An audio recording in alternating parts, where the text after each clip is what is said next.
It was Halloween night 2016. It was on a Monday, but school was starting late the next morning, so I planned to pretty much stay up most, if not the entire night.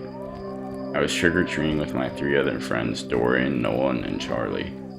We were all 15 at the time, which if you ask me is still a viable trick-or-treating age. So we had brought entire pillowcases with us, with the intention of going from neighborhood to neighborhood to try and fill them to the top.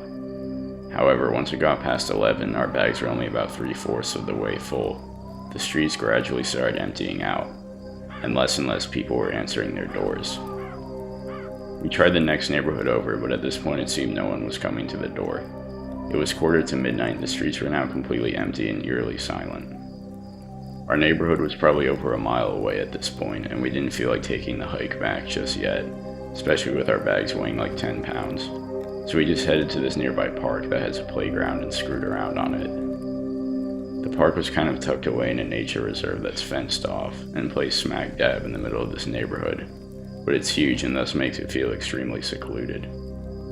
Being how secluded the area was and the fact the streets, let alone this park, were a complete ghost town, I got out my speaker and started to play some rap music for my friends on a decently loud volume while we jumped around on the playground. At some point, Nolan and I were sitting on the bench next to my speaker together sorting through our candy, when all of a sudden we heard it. It sounded like someone crying. I turned off the speaker. Clear as day, a woman crying, coming from the woods just beyond the playground. Nolan started insisting we go check it out. I told him he was crazy and there was no way in hell I was going in those woods. They were literally pitch black. He joked around with me for a second, calling me a pussy and calling Dorian and Charlie over to go with him. Surprisingly, they both agreed we should go see what was out there. The sounds had stopped now, but we could all tell whoever it was just beyond the trees. Being the odd one out, I forced myself to go with them. Nolan was all excited for whatever fucking reason. Kinda typical of him, he's a very complex person. What surprised me was Dorian being eager to see what was out there as well, saying some shit like he was thankful that our Halloween wasn't over yet. I just hung behind them as we started walking through the dense vegetation, Nolan sweeping his flashlight beam over everything. The sound started up again. Definitely a younger woman crying, not like a kid or a teenager, but like a 20-year-old. They were also so close it gave us all a fright at first. I could now tell Nolan's burst of courage was short-lived. He now seemed unsure about proceeding towards the sounds, which seemed a few feet away through some bushes. But now that the sounds were closer, I began to pick up on something with the crying. Something seemed off, and it made me feel uneasy. Almost like the person crying sounded like they were in a cave, or concealed by something. Nolan started pacing back and forth, and to my surprise once more, Dorian went around him and started slowly pushing the bushes aside. This is the kid with the highest GPA in our group too. Go figure. I passed Charlie and Nolan and went directly behind Dorian, peering over his shoulder as he sort of crouch walked through the bush. I did the same. The crying stopped again, but again I found the sounds bizarre. How suddenly they seemed to stop, almost like they were cut off. Dorian continued 3 more feet through the bush until we could see through it into a small clearing. There was something on the ground just beyond the bush, some sort of square object concealed in the shadows. It was too dark to see. Nolan was the only one who had a flashlight. Dorian pulled his phone out of his pocket and aimed it through the bush. Just as he was about to enable the flashlight, the crying started up again, so close by, and suddenly we both jumped and fell back. And that's when I realized. Sitting up and sticking my head out of the bush, my fears were confirmed. There was a small speaker sitting in the clearing, and the crying sounds were playing from it. "What the fuck?" Dorian muttered. He reached through the clearing and grabbed the speaker, turning it over in his hands. I started hissing at him to put it back, when the crying sounds emitting from it cut off again. Dorian chucked it back into the clearing. Just as it hit the ground, a hand swiftly reached out of a bush next to it and dragged it back into the bush. So quick it scared the shit out of me. Me and Dorian stumbled backwards and scrambled to our feet, running out of the bush and screaming at Charlie and Nolan to follow us. We ran all the way out of the forest and back down to the playground. I was genuinely freaked the fuck out, but Dorian was laughing his ass off, acting like a retard as he explained to Charlie and Nolan what happened. Then came the crying sounds again, louder and closer than earlier, causing us all to turn around. There were 2 men dressed in hoods emerging from the forest and walking towards us with purpose. Dorian started laughing hysterically again, giving the two men the middle finger. I wasn't sticking around to find out what their intent was. I picked up my candy bag and started running. My friends followed closely. We ran down the next block and started walking. Dorian seemed to think the whole thing was funny and was honestly getting on my nerves. He was laughing and making dumb jokes again, so I yelled at him to shut the hell up, and he finally did. We continued on for the next block in silence. The time was 12:56 now, and the streets were still dead as ever. "Heads up," Charlie said. "It's those guys again." We turned around. He wasn't lying. The same two guys were walking on the sidewalk a few yards behind us, still with their hoods up, obscuring their faces. Fuck that. Even Dorian didn't find it funny anymore. We started running again, and to our horror, so did the two guys, and twice as fast as well. We jumped over a fence to our right and started running up a hill that led past the elementary school and straight onto our block. It was dark as hell running through the trees and out onto the school's blacktop, but we all knew the shortcut pretty well. Running all the way across the blacktop, out the front of the school and across the street, the guys were nowhere near us anymore. We headed back to my house and started examining our candy, trying to forget it or laugh it off. Nothing else happened that night, and the rest of my Halloween went uneventful, but maybe that's a good thing.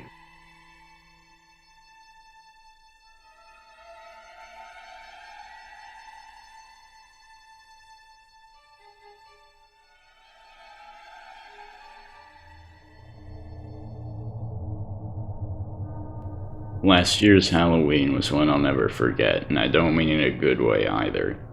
I was just beginning college and was on break, so naturally I went to stay with my family until school was back in session. My parents had a Halloween party to attend, and I didn't have any plans for Halloween night, so I agreed to take my little sister and her friends trick-or-treating. My sister was 7 at the time, and so were all of her friends. I could tell at around 10 they were beginning to get tired, despite their claims to keep going for more candy, but most of their bags were full at this point. Thankfully, we live in a relatively congested suburban neighborhood, so getting enough candy wasn't really an issue. My parents had instructed me to take them to our grandparents' house at around 10, as we did every Halloween. My grandparents lived about 4 blocks away from us, so every Halloween we would trick-or-treat in that direction, then spend the rest of the night at my grandparents' eating pie and watching scary movies. At this point in the night, we were stopped in front of a corner house, and my grandparents were just up the street, so I told them this was the last house. They all eagerly rushed up to the front door while I hung back on the sidewalk.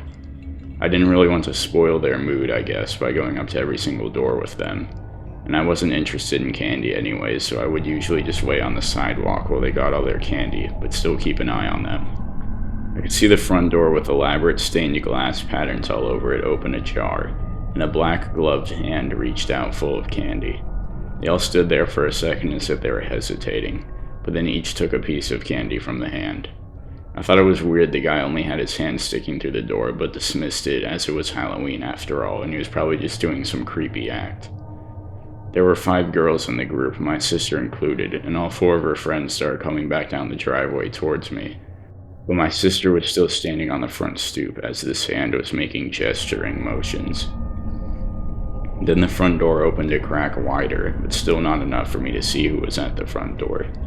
To my dismay, I saw my sister take hold of the hand to begin entering the house. "Haley, come back here right now," I practically screamed at the top of my lungs as I sprinted across the lawn. As soon as I got onto the driveway, my sister was forcefully pushed back and the door slammed shut. I took hold of her and kicked the front door, yelling through the stained glass that whoever was in there needed to stay away from us. I took my sister swiftly back to her friends, who seemed shaken up, but probably by me shouting more than anything. We continued on towards my grandparents' house, and I scolded my sister, saying she knew better than to go into a stranger's house.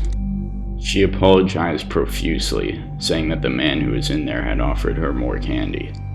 Eventually, we made it to my grandparents. The 2 of them handed each of the girls a slice of pumpkin pie and sent them to the living room to watch the Charlie Brown Halloween movie. My grandmother went with them, and me and my grandfather stayed in the living room and caught up, having a beer and discussing college, among other things that are important. We did this for about 30 minutes, so I believe it was past 11 when it happened. I was sitting facing my grandfather at the kitchen countertop, and the way their house is laid out is the kitchen is the first thing visible when you enter through the front door. So I took notice of a shadow passing by one of the windows that faced the front lawn. I alerted my grandfather to this, and he said he'd go check it out. I offered to go with him. We walked out the front door and began walking around the side yard, when all of a sudden a loud commotion coming from the living room caused my grandfather and I to run back into the house. The girls were all screaming, and there was some loud banging and the sound of someone maniacally screaming, some grown man.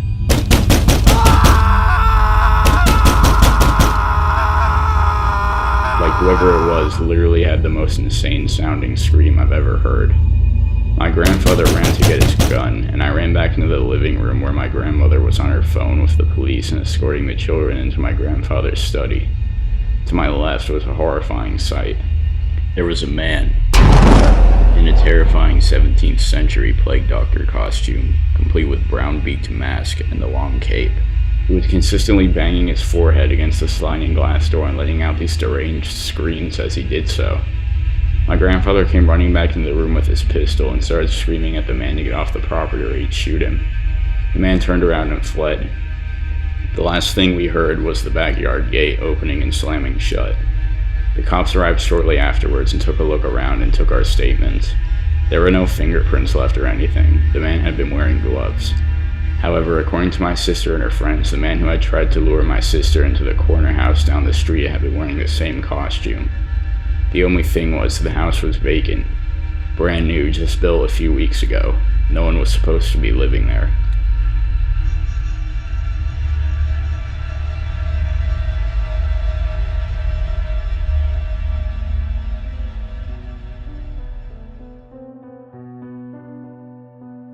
I was never really into celebrating Halloween, mostly because I was born in India and moved to the US later, and my parents never really understood it or found it worth celebrating.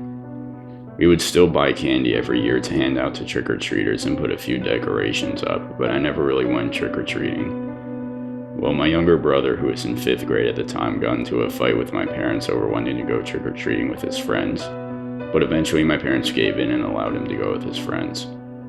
One of my brother's friend's parents was also throwing a Halloween party, and my parents kind of got roped into attending, so they would be gone for most of the night.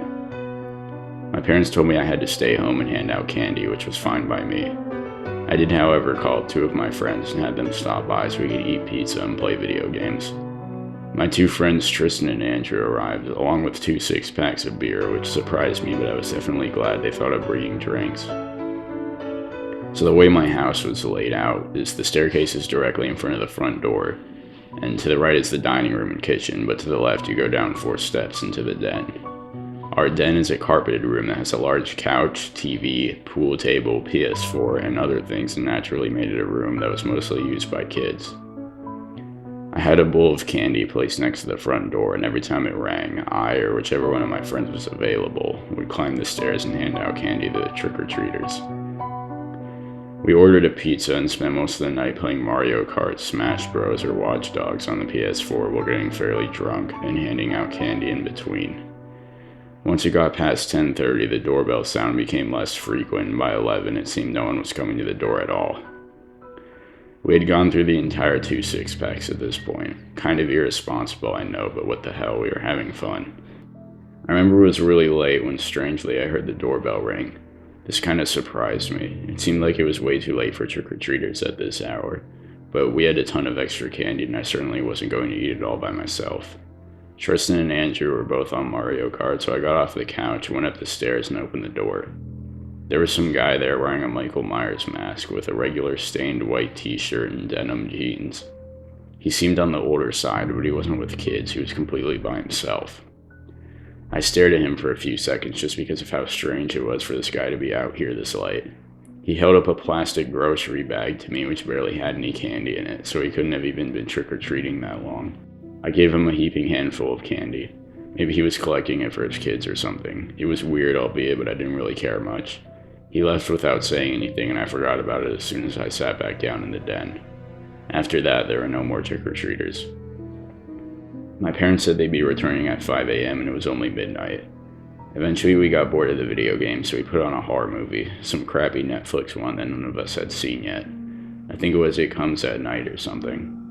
I got up to go grab some snacks from the kitchen. The only light on in the entire house was the den light, and I was too tired to find the light switch, so I was only using the small amount of light emitting from the den to navigate my way to the Cheeto bags in the kitchen. As I was walking down the hall to the right of the staircase that leads into the kitchen, I saw it was pitch black in there. I could make out a few lighter colored things in the dark, like the white cabinets, but something that seemed out of place, and it took me a few seconds to realize what I was staring at. Looming in the darkness of the kitchen was a ghostly white Michael Myers mask. I nearly had a heart attack, and I couldn't manage to do anything other than stand there for a few seconds. The mask seemed to be staring directly at me, but nevertheless I crept slowly backwards, hoping he hadn't seen me in the dark somehow. I grabbed onto the front door handle, unlocked it, and pushed it open. When I looked back up into the kitchen down the hall, I couldn't see him anymore. I started shouting at my friends as loud as I could to follow me outside. They thought I was messing around even after I started screaming at them that there was someone inside the house. They started hesitantly walking towards me, and I shoved them outside and shut the door. We stood out on the sidewalk looking up at my house, waiting for something to happen. Tristan and Andrew were convinced I was trying to pull a prank. I stepped aside to call my dad, but he wasn't answering. Tristan seemed to get fed up and entered the house again. I tried to stop him, but he wasn't having it. Andrew followed behind him. They both went into the den and started playing the movie again. I walked into the kitchen and turned the lights on. There was a rubber Michael Myers mask on top of the counter. To this day, I still can't explain exactly what I saw that night. The mask certainly did not belong to my friends or anyone in my family, so I still don't know how it got there, or if I really did see someone wearing it standing in my kitchen, or if any of it was related to that lone trick-or-treater wearing the same mask earlier. There's no way he could have gotten into my house though without me knowing, and there's no way I was drunk enough to be hallucinating. This happened 3 years ago, but it still gets me paranoid occasionally.